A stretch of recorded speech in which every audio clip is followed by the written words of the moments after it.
we've got to take fundamental steps to make changes in all these fronts. We have to understand that we've got a moral obligation to the next generation to make sure that they've got a planet that is sustainable and viable, the same way that we inherited a sustainable, viable planet from our parents and our grandparents.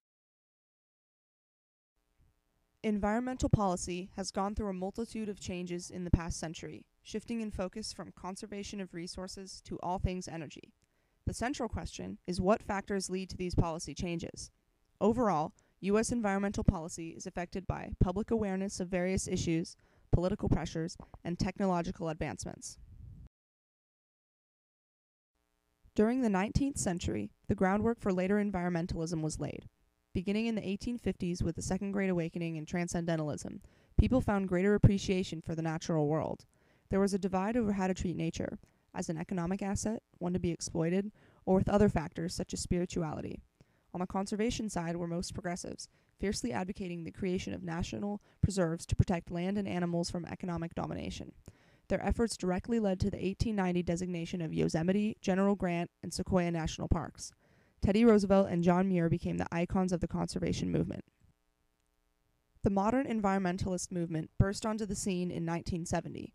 The term environmentalism emerged as a wide-ranging agenda of all things energy and nature related, challenging American materialism and consumerism. On July 9, 1970, President Nixon restructured government regulation of environmental pollutants to be overseen by a new agency, the EPA. The issue of energy advanced in 1973 when Arab nations placed an oil embargo onto the United States as retaliation for the U.S. supporting Israel in the Six-Day War. This was the end of the era of cheap and abundant energy and the dawn of the new energy crisis. As oil prices and gas station lines grew, people were rocketed into a new debate, how to control and respond to energy demand. In the 1990s, the cornerstone of environmentalist conversation became global warming.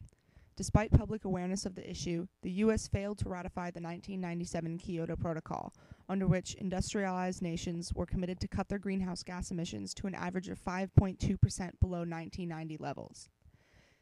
More recently, in April 2010, the EPA issued the first ever greenhouse gas emission limits for cars and trucks, which, along with the advent of alternatively powered vehicles, signals a change in focus. However, in politics today, environmentalism is often superseded by the lagging economy. Federal environmental policy bends to the will of the people. It subscribes to a trickle-up theory. As people become aware of various issues, those issues gain importance in different levels of government until they reach the federal level. Although this generally results in positive change, it works the opposite way as well.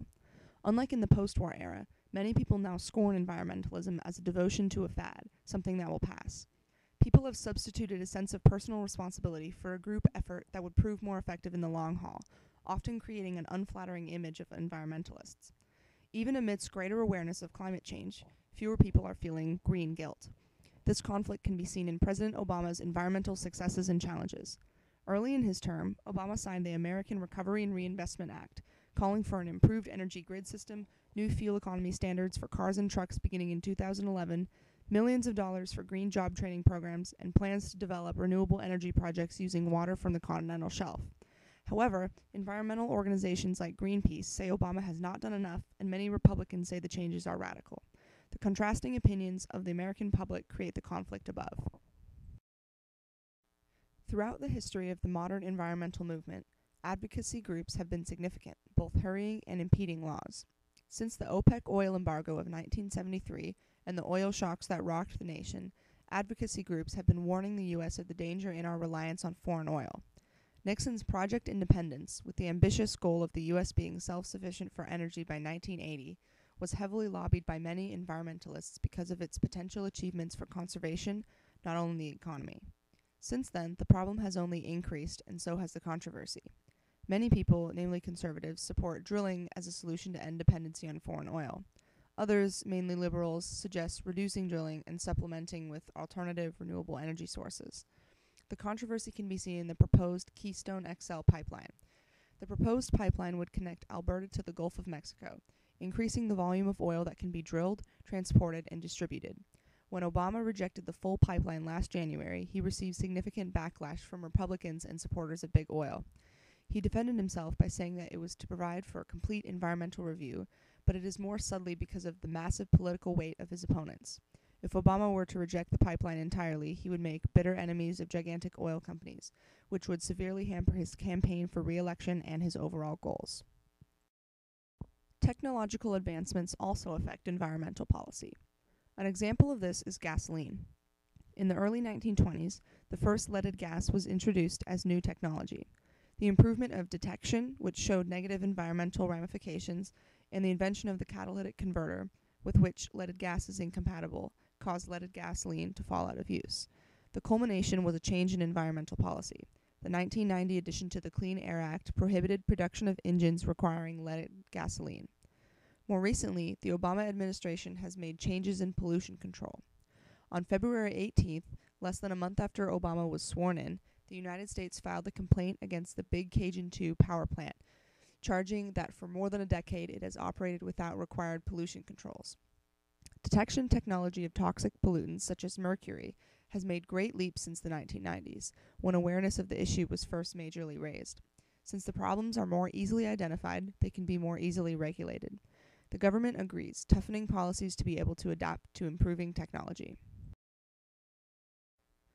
I predict that the election of 2012 will be significant for environmental policy. Romney's platform endorses renewable energy and focuses on energy independence. He said, "Unfortunately, some in the Republican Party are embracing the radical environmental ideas of the liberal left. As governor, I found that thoughtful environmentalism need not be anti-growth and anti-jobs, but Kyoto-style sweeping mandates imposed unilaterally in the United States would kill jobs, depress growth, and shift manufacturing to the dirtiest developing nations."